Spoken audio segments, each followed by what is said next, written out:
Welcome to the J3U University podcast. I am your host, John Jewett. And I am your co-host, Luke Miller. Our mission is to elevate the physique coaching standard and deliver the highest level of competitors to the stage. Let's jump into today's episode.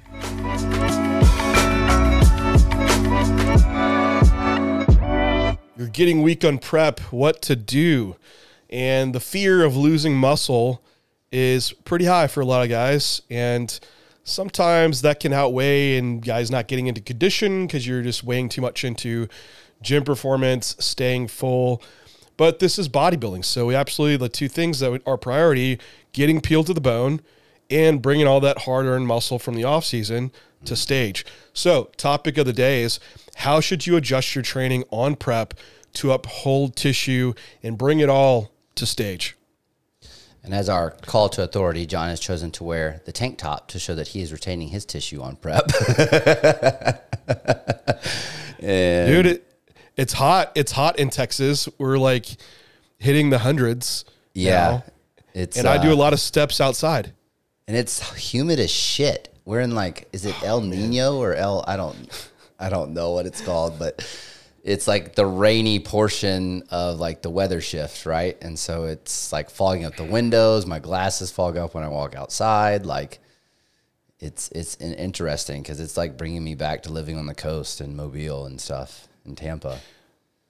This week was hard, man, because I got sick with, it turned out to just be a cold, but it just really taxed my breathing. Like it's still a little bit in my chest, so to go out and still like in this humid weather and do anything that was exertion wise, man, it was pretty brutal. I'm finally like 100% now today, but it didn't slow down prep at all. Luckily that kind of the worst day landed on my off day, but I hadn't posed this week because posing, taking those deep breaths and hard exhalations, it just wasn't productive at all. So I got back into posing today, and on our topic, I had to make some training adjustments too, because just it was going to be a total garbage training session, that first one I did. So yeah, I think that brings a lot of questions to guys of like, you know, when do you make adjustments to training and prep and what to do about it? What's important to put priority into? Mm-hmm. And there's a lot of auto regulation that does need to happen. And it can be tough for, I think, the beginner that's doing this on their own, or that has a coach that's not as hands-on maybe with the training, to where you just like, I don't know, man, I just keep training hard and my strength's just dwindling away. So I think the first thing we should talk about is to go back to just what is the main thing that is building this muscle. And if you know that, then you should really know what you should be doing all prep long to maintain that muscle. Yeah, and I think again, it kind of brings us to like the primary driver being mechanical tension, and understanding that mechanical tension comes from high quality sets, and not for multiple reasons, taking your ego and letting it get in the way of like only making logbook progressions because we're getting sloppier with reps, or doing forced reps in order to try to match things, and really start to prioritize the bigger movements for the body parts that need it the most. Because you'll see for most people, it tends to be a trend of certain body parts start to dip before the other ones. Like I know for me and for a lot of people, just from losing leverage, like pressing seems to go pretty quickly before back work, leg work, all of the other stuff. And you think it wouldn't be that way, right? You think like you'd lose your core bracing and your squat goes to shit real quick, but it's pressing. And I think there's a number of different ways that you can start to do that. I do think one of the big things of like upholding that quality is putting yourselves in positions that you can output. And for me, that's just like correct movement selection, because at 4 weeks out, I don't want to get under a safety squat bar and squat 545 for 10 reps. Like that's the feasibility of that is just not there. Kind of like you said, like with core bracing and stuff. And I think when we look at, because there's session structure discussions to have, volume set discussions to have, I think it always starts with the right exercise selection and having that kind of ready as you go into the prep. Would you say so? Well, I guess I'm not as proactive, at least initially, heading into prep. That's fair.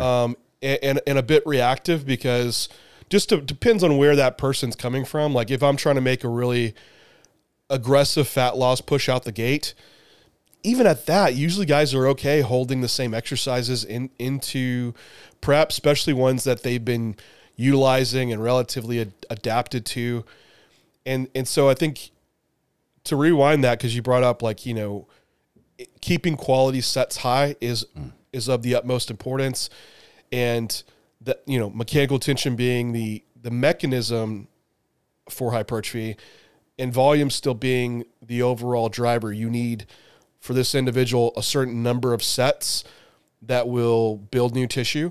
A certain number of sets will maintain that tissue down to a level, right, where you're probably about to start losing muscle if your set number and quality gets too low. But the quality is priority to me over the number. Mm-hmm. And there's an old study, Bickle in 2011, and if you're a nerd at all, you would know that study. And they took a bunch of individuals and trained them for 16 weeks and then tried to detrain them for 30-something weeks, young and old. One group they put on 1/3 the amount of sets. The other group they put on 1/9 the amount of sets they were doing. Now the old people, well, they actually started losing some muscle in the 1/3 volume. The young individuals maintained it on even 1/9 the amount of volume. Now the caveat around this is that these weren't in a calorie deficit situation. And it looks like the older you get, probably you need to uphold more of that volume. But point being is you can have a volume reduction and maintain muscle. Yep. And it takes a lot more to volume to grow that muscle than it does to maintain it. And there was even a more recent study with Roth in 2023, dividing guys into 5 sets or 3 sets. And across the week, it ended up being like 12 sets for quads or 20 sets for quads, within this range that we see is, you know, very reasonable for hypertrophy. This was a 6-week study, so it's short, but in a calorie deficit, and there was no difference, whether between 3 or 5 sets. So I think it makes a lot of sense that volume is a thing to be maintained in the quality, but at some point it's going to be okay to make some reduction along the way. I think where people are going to say, well, no, you need to jump volume up to maintain this tissue and prep. I think that's where you need context. So if you're coming from a very maintenance, low volume phase where you're maintaining volume, yeah, you might need to bring some volume up going into prep. If you're coming from a very, very high volume phase, it would make sense to bring it down potentially a little bit, but at least for how we program, that's usually never the case. Not the case. And it would be okay at some point, and we'll get into this at the very end, of volume reductions for fatigue management, with the caveat being that you're within a volume level that is, you know, productive for hypertrophy, and you're already not like rock bottom on the volume scale. So I think having that context there is that volume is something that is important to maintain, but it's quality. And I think that's off the front end of the prep is what we're trying to really do, is maintain the quality of the volume. So my first thing going into prep is looking at where is someone going to drive really high fatigue. And if you're doing any sets beyond failure points or force reps, something with very short rest periods, like rest pause work, or heavy like cardio metabolic work that's like superset based, like that has a lot of fatigue attached to it for not a lot of stimulus. Those would be the first moves that I would make. And I would maybe do that proactively. We just go to straight sets to maintain the highest quality of sets. And then from there, we let that ride out. Yeah, I would agree. I'm very proactive with that. I'm pretty much starting prep with those out at the start of the prep. For me, it's not adding anything conducive to the goal of tissue retention. And unless someone has had this massive layoff from bodybuilding where the start of prep is like bringing things up before you bring it back down, which is like a needle in a haystack situation, it's to me just not conducive to maintaining the rate of fat loss that you need to have across the entire prep, right? Because I'm looking at making sure that rate of fat loss is moving us in the right direction at the right pace on a per week basis. And the tissue retention point is going to be with the quality of that set. And I don't see any of those adding to the quality of the work that we're doing, in my opinion. So I'm actually very proactive in pulling that out, like straight out the gate. I will say one I have seen from a quality perspective is scheduling. So some people not running very consistent schedules, that leading into them not being able to uphold set quality. So that would be like hydration parameters not very good because they're not training at a similar time during the day, or they're not conscious of being hydrated before they go in. Or even I've seen this happen where they run like a really late session one day into an early session the following day, and that really kind of start to lower the quality of the sets performed. And so I do think potentially that schedule conversation about the actual program design, setting the client up to be successful for consistent scheduling, semi-consistent scheduling, right? I mean, if you train at 1 o'clock one day and 4 o'clock another day, that's not what I'm talking about. I'm talking like, you know, you train 9 p.m. one day and you wake up and do a 6 a.m. session the next day. Those are potentially going to affect each other kind of back to back. Or if you're disregarding hydration when you're training that early in the morning, that's going to affect the quality of your sessions potentially. So those kinds of things are where like the last piece of quality happens for me on a proactive basis before we start getting into the more reactive stuff as we get through prep. You brought up some good points too about routine. And I think off season's a good time. Like if you want to travel around, try different gyms, maybe there's a new piece of equipment you throw in every now and then, that's fine. I think doing that on prep is a big mistake. I want the same gym, the same equipment. I want everything so standardized that I'm able to pick apart like when something's going south. And I've seen like people having what is the appearance of the pro prep, right? Where you're traveling, you train with these different pros and having fun. And that's all great, but it also builds a lot of inconsistency. And when you're in a state of prep, that is an inevitable rise of fatigue, which will challenge recovery capacity and make stimulus lower. You don't want new introduction of movement patterns, new environments. All of that is going to be a higher stress load and way more into that recovery capacity. So I would make your training as monotonous as you can once you're into a prep. You say, oh, that's boring, John. I want to have fun. Well, you go have fun. I think you should be able to find fun in what you're doing. But again, what's your goal? Yeah. If you tell me the goal is I want to go to the Olympia, well, it's going to be monotonous. This is what, like, look at guys that are really good. Yeah, we're pretty monotonous in what we do. It's the same thing every single day. Like, yeah. I train at the same time, I eat at the same time, hydration's the same, right? The same equipment. That way, when it's easier to diagnose an issue and address it. But if you're all over the board, man, it makes it hard to really figure out what happened. Makes it hard to manage a prep too, because like that case also from an activity level standpoint starts doing this number, like travel driving activity up, and then that activity driving a loss, and then you're not even sure if the changes you made drove the loss or the activity drove the loss, and then you're potentially having the conversation of upping the activity, which then can pull away from recovery capacity. So it's just, you know, a lot of moving parts, right? Which from a coaching perspective makes it a little bit more unpredictable. But I think that kind of brings us into the stages of reactive changes, right? Yeah. More so than proactive. Yeah. And what at least what I see, and you can tell me if it's a difference here, is it could be one of two things. I think that initial setup we set, where we moved to straight sets, and just a side thing on straight sets is that time your rest periods 2 to 3 minutes for rest periods to uphold the quality and recover. Focus on your training. Don't pose between your fucking sets. It drives me nuts. It's not a posing session. And you're with your clothes on. What are you doing? What are you fucking looking at? And if you can pose between your set, you're not training hard enough. Stop. Okay. So keep your rest periods timed. Also keeps you on track. If someone tries to talk to you, be like, oh, sorry, buddy. I got my phone going. I got to go do a set. Anyway, side rant over. What we initially come up to will be, I think, a deload will be needed, or you're going to see certain movements start dropping off. Yeah. And I'll hit the deload first. You can take the movement piece.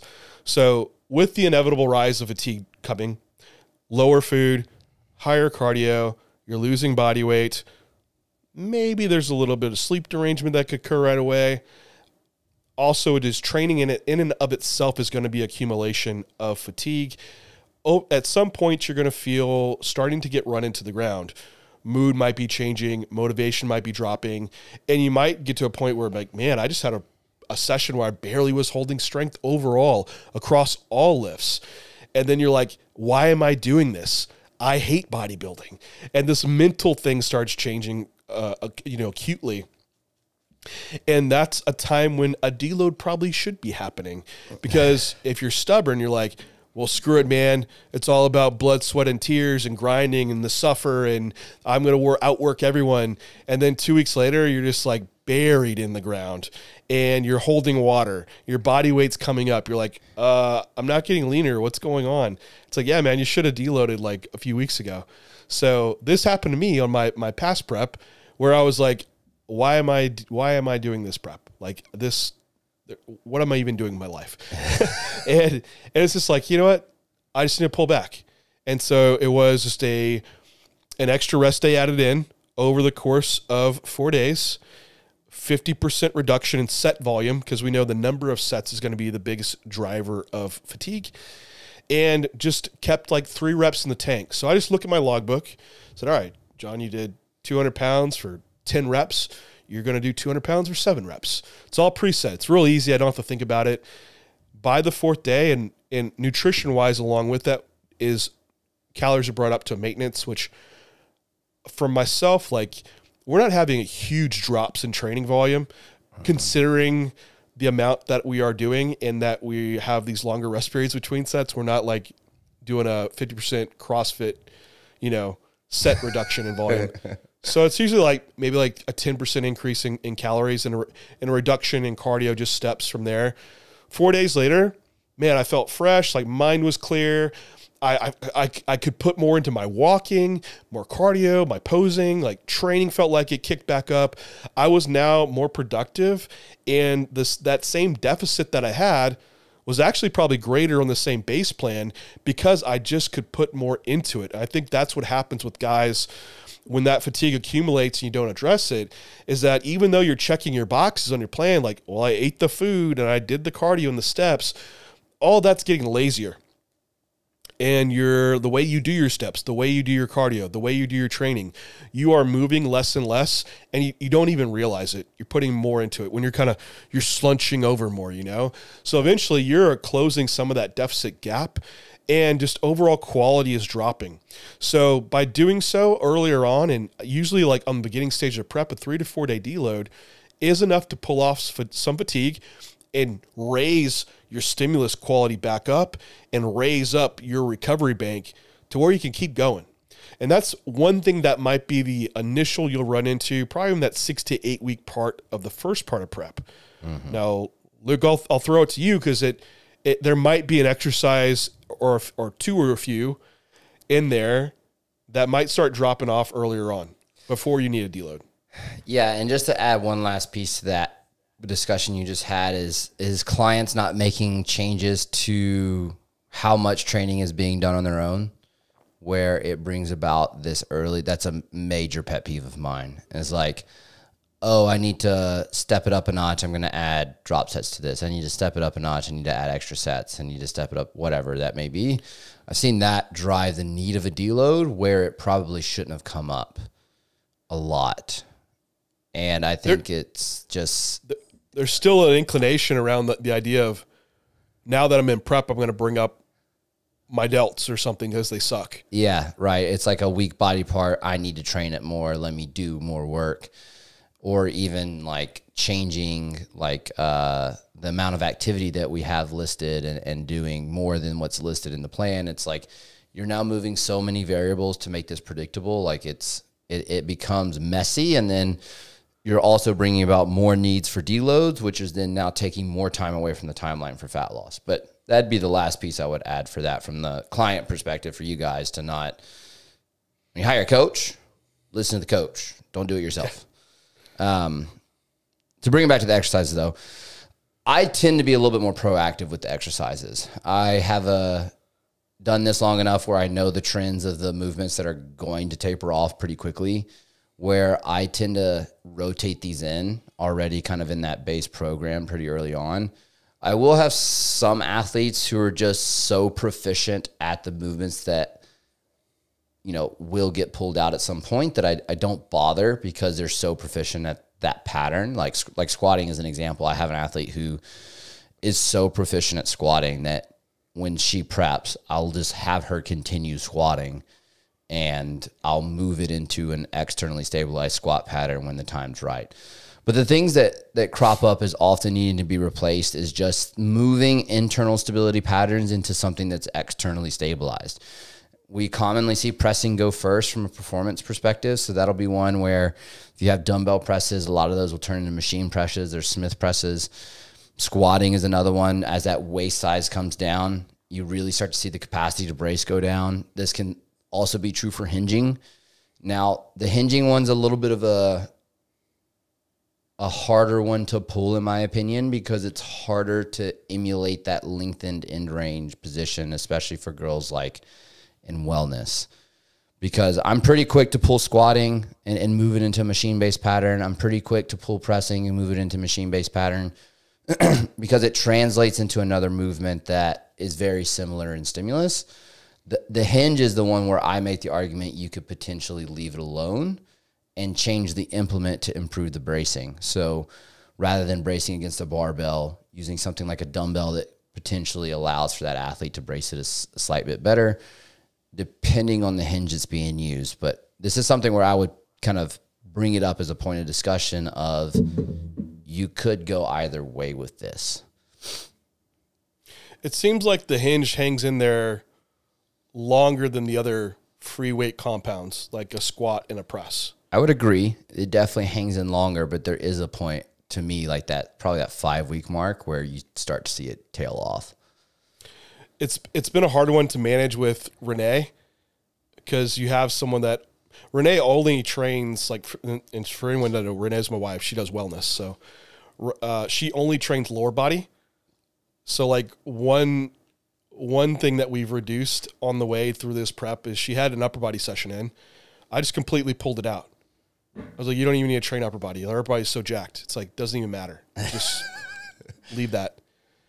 But you have someone that trains lower body 3 days a week and will do cardio.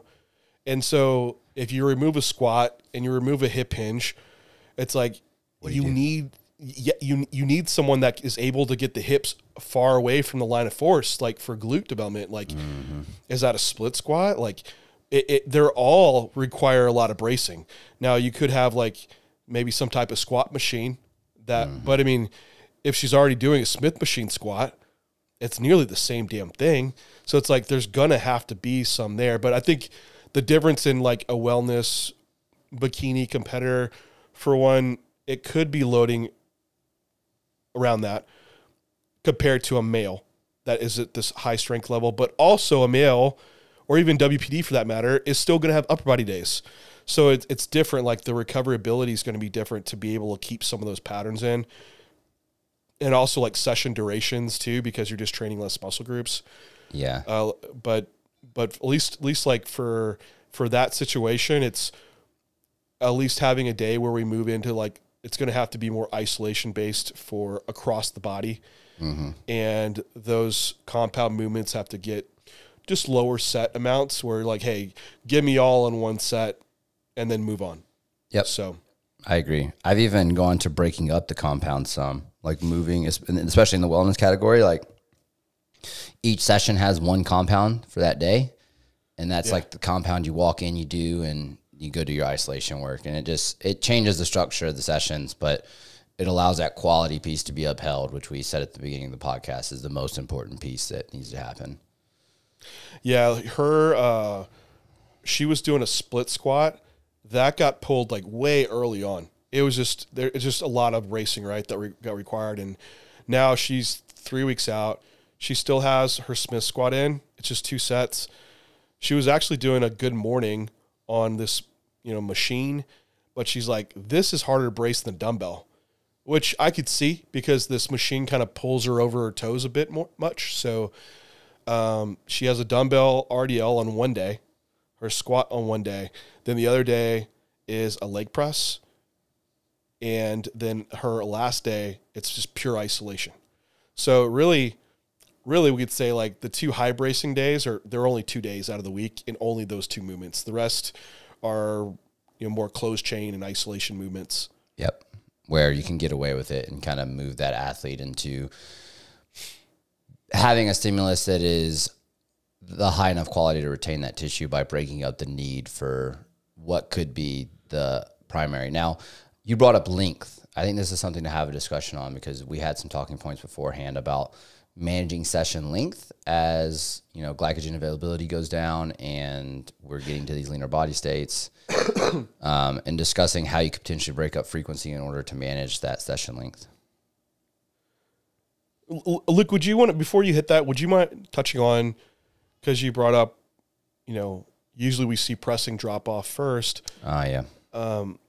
What might signify like the assessment of someone going into session where, it's time to take this movement out? There's 2 main things I look for, because you can have an athlete where progressions are still made in a session, but the top sets are dropping off. I see that as a big red flag, in my opinion, where the highest load exposure is dropping off from a lack of a stability standpoint. And because that lack of stability is driving lack of progression in the top set, then I'm pretty quick to move that athlete into externally stabilized variation pattern.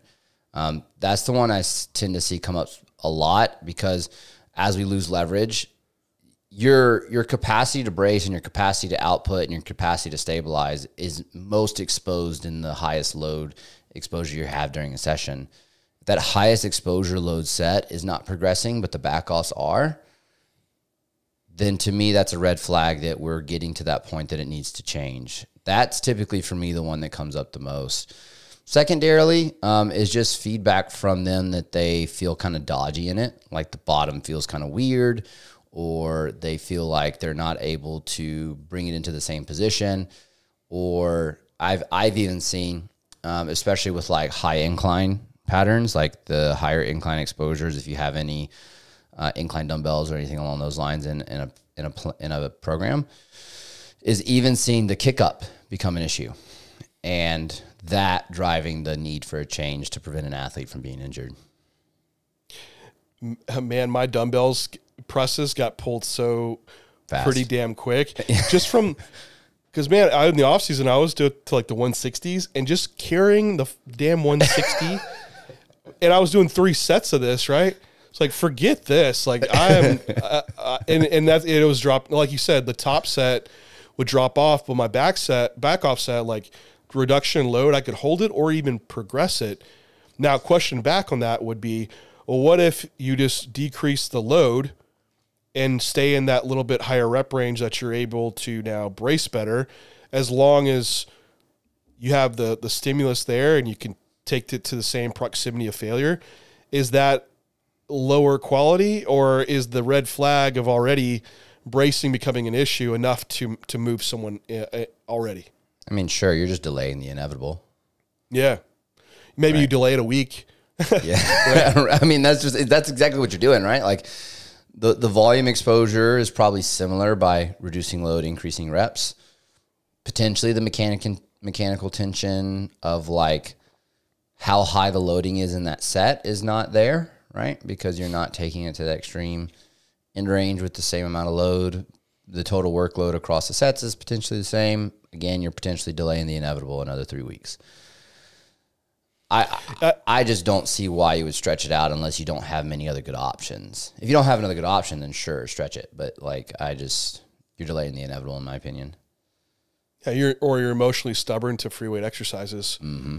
Yeah, yeah. It's just like I just like doing them, and I think to have in mind too is like you look at the logbook numbers, and you look at what you need to match to ideally maintain tissue. And I think what you'll realize, and you have to be honest with yourself, is that you're just starting to train harder to maintain those, and that is a decrease in stimulus, not an increase. If you're training harder, you're actually decreasing in performance. And it's much easier in a free weight exercise to have some slight manipulations. Maybe you don't go down quite as deep, maybe speed up a rep a little bit to just uphold that. And so it's tough. It's just one of the things that you have to really try to standardize those lifts to make sure you catch it when things are dropping off. And it's okay if one lift is, and the rest of your session, you'll probably notice is fine. It'll be that one lift that drops off, and that's the one that you go ahead and make the swap to. I have a tendency to remove variability in the session as well on that point. Like find the movement they can progress and get a lot out of and just leave them there for the sets that they need to get done. So like sometimes I'll have some athletes that push like shoulders and chest is a really high need. So they'll have like 3 presses across the longer session in the off season. So I'll just like reduce the set exposure or reduce the movement exposure to 2 presses instead of 3, and then break those sets up across the 2 movements before I go into that. And sometimes I can see that retain performance a little bit longer as well. Will you move that other exercise to like another day, or you just completely have it out? Completely have it out. I probably have a pattern in the other session that's similar in exposure. And I can move a set to that pattern if I need to uphold the volume in that plane of motion, if that makes sense. Yeah. That does. I could understand that. Yeah.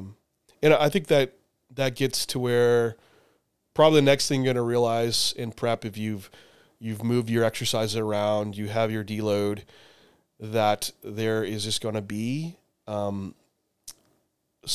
gym performance that just starts dropping off. And usually this is going to be more noticed, I think, as a whole.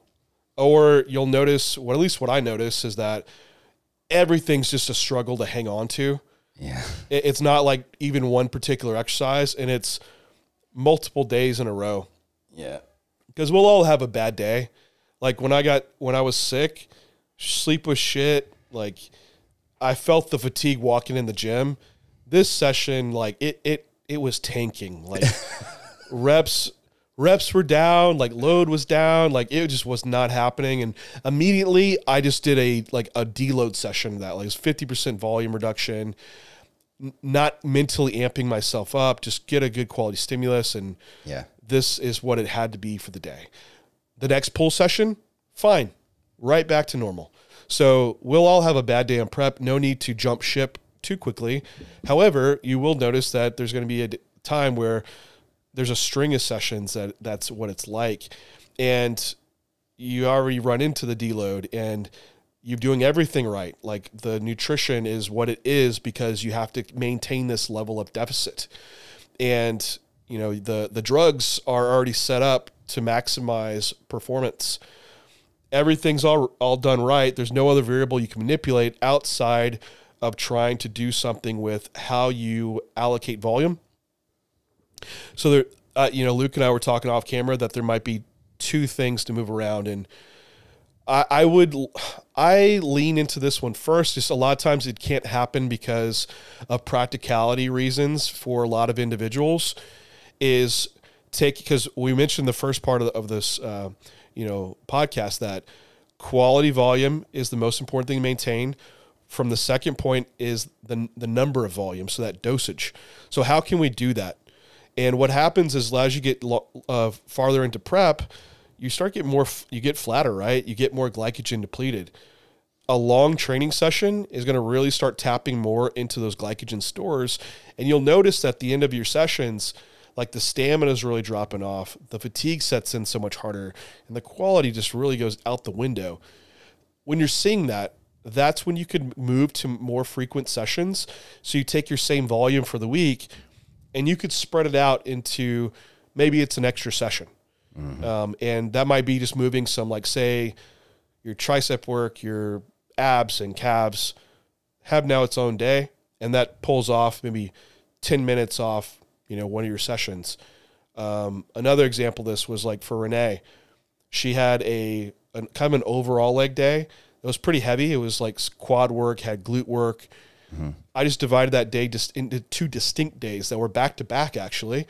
And perception wise, she's like, this was so much better. Like knowing I only had 4 exercises to do, like mentally, I'm already have the mental preparation to go all in on these, but also physically wise, like I'm not digging into this like heavy fatigue store that just buries you for the rest of the day too.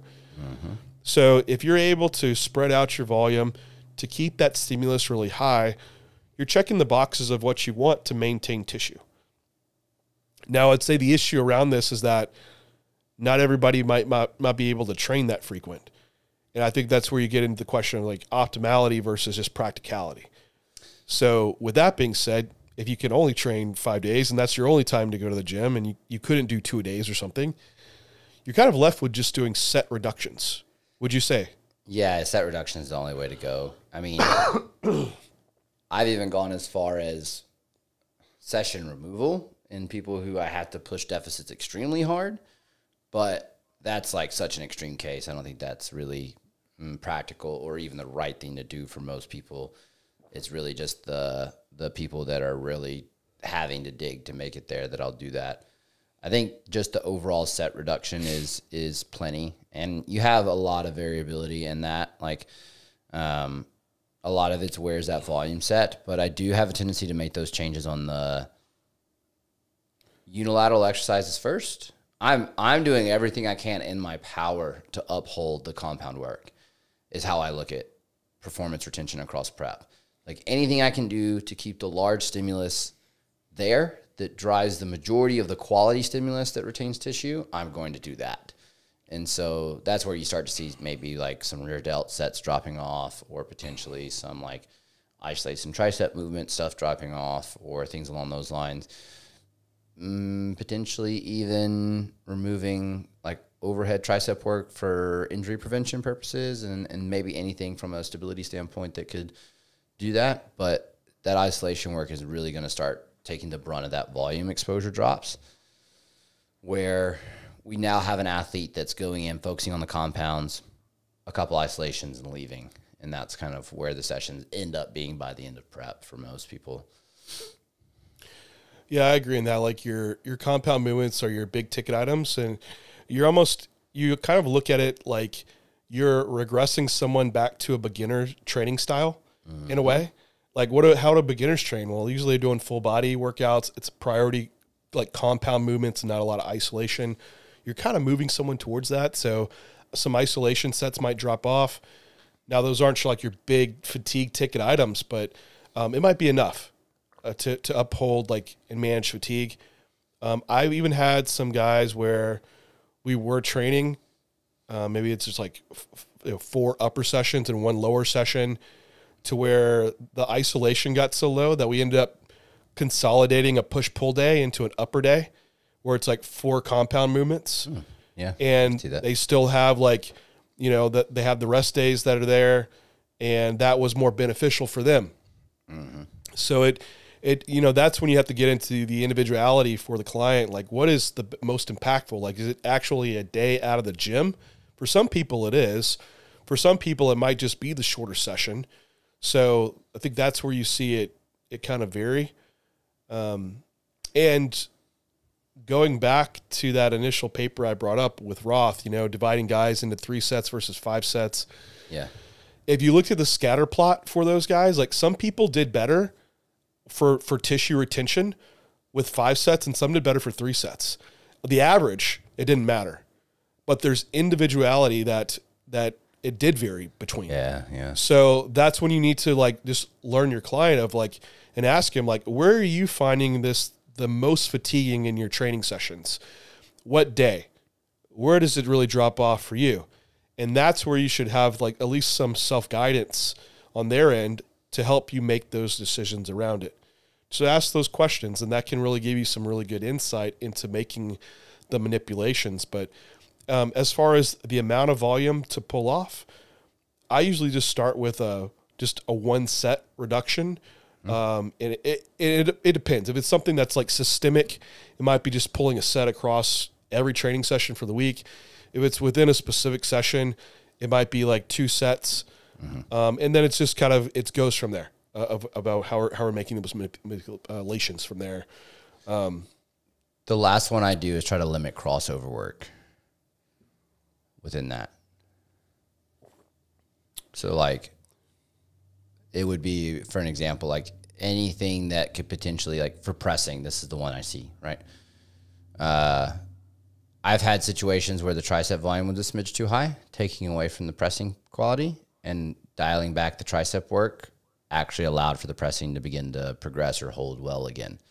So it's sometimes that crossover work can become an issue as far as like, if you have a lot of high incline pressing figure girls in WPD, that could potentially be taking away from some of your isolation shoulder work, or some of your isolation shoulder work could be taking away from that high incline press, or for guys like excess tricep work taking away from pressing. So that'd be the last one to kind of look at. Like, just if you do have a lot of carryover across multiple days, trying to limit that carryover into other sessions. The setup I think of often that this happens is like someone who has a chest focused day and then they have shoulders and arms as a later session. I see that start to carry over too much, where you might have to change the session structure a bit.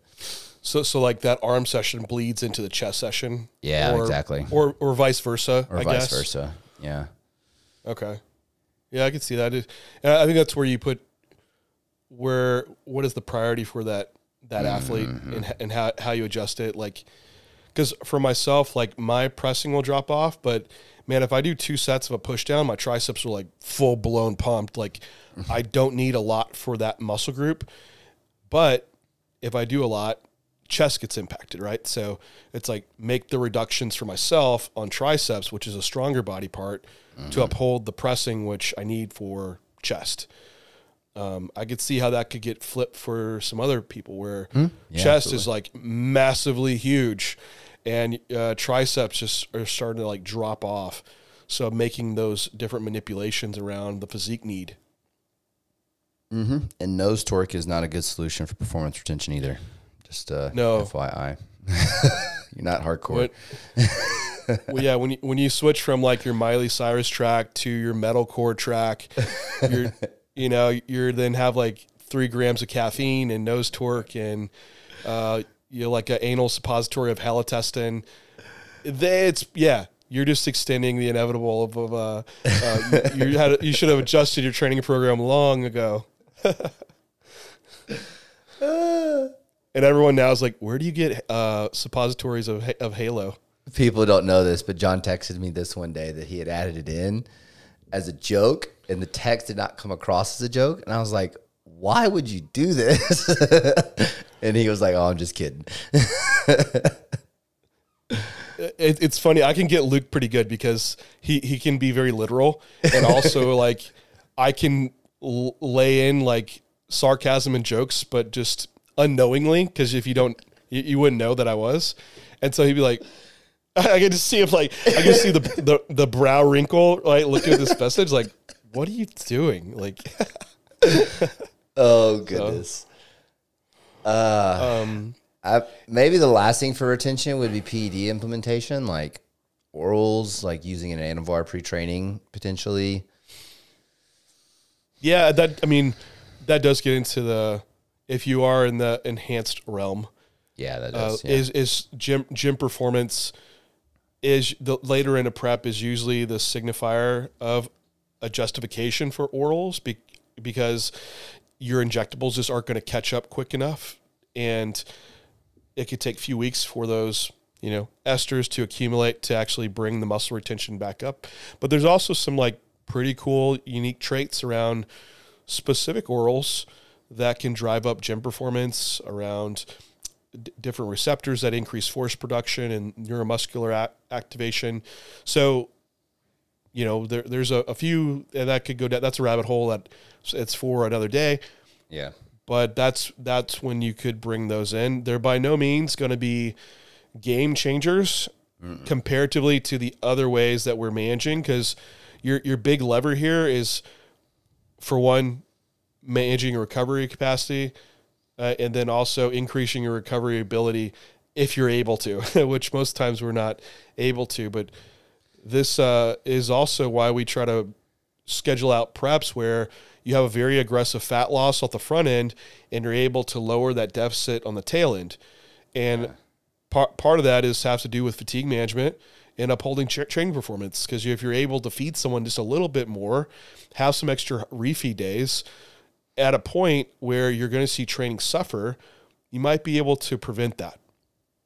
Now, if you're in the other situation where you start a prep slow and then you're like, oh man, we need to make the deficit higher and go lower food and more cardio, you now just shrunk your bank account for recovery down to a few dollars, and you're like overexpending and you're taking out a credit card, to try to keep the stimulus up. And it won't work out. You're going to run yourself into the ground and you just won't get there, and gym performance is going to tank. So, planning this out is huge. So if you're in a position where you are starting to get ahead and you're noticing that, you could reduce your deficit, add in some more food around training to help support, gym performance when we're seeing those glycogen levels are starting to actually really tank, and the acute nutrition timing really starts to matter for a physique athlete. Mm-hmm. Agreed. I think, and I think the last point here, Luke, is that at some point it might just suffer. It's just going to drop. Yeah, it's just going to dip. And you just have to ride it out and just realize that is going to be what it is.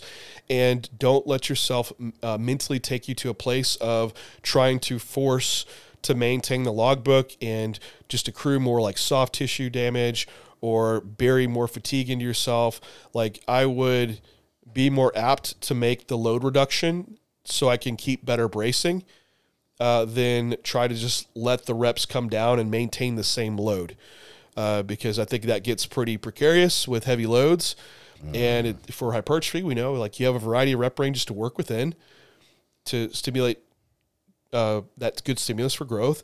But the caveat to that, I think once those reps get too high and you start dipping into really high glucose requirements, you get into the next point of being you don't have a lot of glucose around to support those high rep sets. So where I'm talking about, don't go down to a set of 6. Maybe we're staying in this set of 12 area. That might be the adjustment that you make. But again, at some point you might have some dips, and hopefully that's just going to be on the very tail end of prep.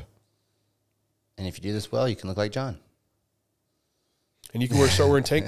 So when I have a tank top on, it's getting close. He's shredded because John doesn't wear tank tops often unless it's a photo shoot.